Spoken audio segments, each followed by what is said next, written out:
My fellow Fijians, we have the tools and the knowledge to fight the coronavirus and win. But too many of us are not doing enough to slow the spread and save lives. From next week, we are ramping up our vaccination campaign and giving new teeth to the enforcement of our health protection measures. I would not ask you to accept any medical treatment that I would not accept for myself. By getting both doses of the vaccine, I've helped protect my family, my friends, and all the people who work with me in my ministries. I can tell you I have not been magnetized or microchipped by the vaccine. I have not received the mark of the beast. I have not received the mark of the beast.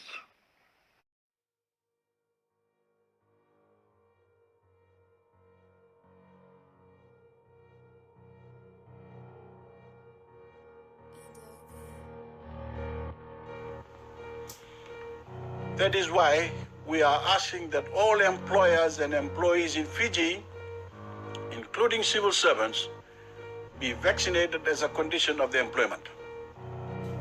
Civil servants who have not received their first dose of the vaccine must go on leave from Monday next week. They cannot come back to work until they receive at least the first dose of the vaccine, after which they may return to work so long as they go on to be fully vaccinated by 1st November 2021. If they do not adhere to these guidelines, they will be dismissed from work. I have not received the mark of the beast. We are asking that all employers and employees in Fiji, including civil servants, be vaccinated as a condition of their employment. It does not matter if you are the CEO of a company, a sole trader, or a salaried employee. You must be vaccinated to continue working, or else that business will risk being shut down. No jabs, no job. We don't want to lock people up, and we don't want your money. We want you to follow the rules. This is a matter of saving lives, and we will not hesitate to punish the reckless rule breakers whose actions put the rest of the nation at risk. No jab, no job. That's the policy in Zimbabwe and more countries around the world. And it's not just public servants who have to get inoculated, employees at private companies too. So you got it's your get pass. If you don't have your get pass, back. That means no work, no salary. Christia has outlined what the mandatory vaccination that's in place immediately for federal employees will look like. The bottom line, proof of vaccination will be required by no later than the end of this month for all federal employees. And by mid-November, enforcement measures in place will make sure that everyone is vaccinated. This is about keeping people safe on the job and in their communities. The same goes for the second commitment we made, mandatory vaccination on travel. By the end of October, everyone 12 or older on a plane or train within Canada should be fully vaccinated. But by the end of November, if you're 12 or older and want to fly or take the train, you'll have to be fully vaccinated, as will staff. And if you haven't gotten your shots yet but want to travel this winter, let's be clear. There will only be a few extremely narrow exceptions, like a valid medical condition. For the vast majority of people, the rules are very simple.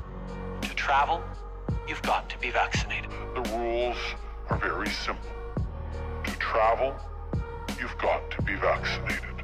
From the second week of September, people may not be allowed to worship in churches and mosques without showing proof of their vaccination cards at the gates. People will not be allowed to event centers for parties or receptions without showing proof of their vaccination cards at the gates of these occasions. We have made adequate arrangements with security to prevent anybody who does not have a vaccination card from accessing any of these events. Also, you will not be allowed to access banking services in Edo State from the middle of September if you have not been vaccinated. Also, you will not be allowed to access banking services in Edo State from the middle of September if you have not been vaccinated.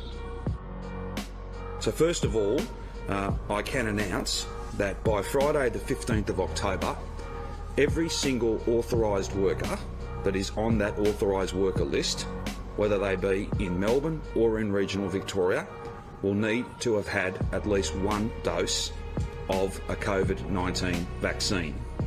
That is, if they want to continue working. If there's people that don't want this mandatory vaccine, how do we manage it? Well, then they won't be going to work. It's very, very simple. It's very simple. And they won't be going to work. It's very, very simple. So we say, vaccinate. If you choose not to, you have the right to go on unpaid leave. We're going to work with your union to figure out what happens next. But the bottom line is we're not going to pay people unless they're vaccinated. They don't lose their jobs. They can correct and come back. I think that's compassion. I think that's right. But the bottom line is No jabs, no job. It's Wednesday, the 10th of November, our main story. Today is the last day that unvaccinated staff can work in care homes in England unless they're exempt. The rule applies to most people entering care homes, including agency workers, tradespeople and occupational therapists. Yesterday, the Health Secretary announced all frontline NHS staff in England must also be vaccinated by April.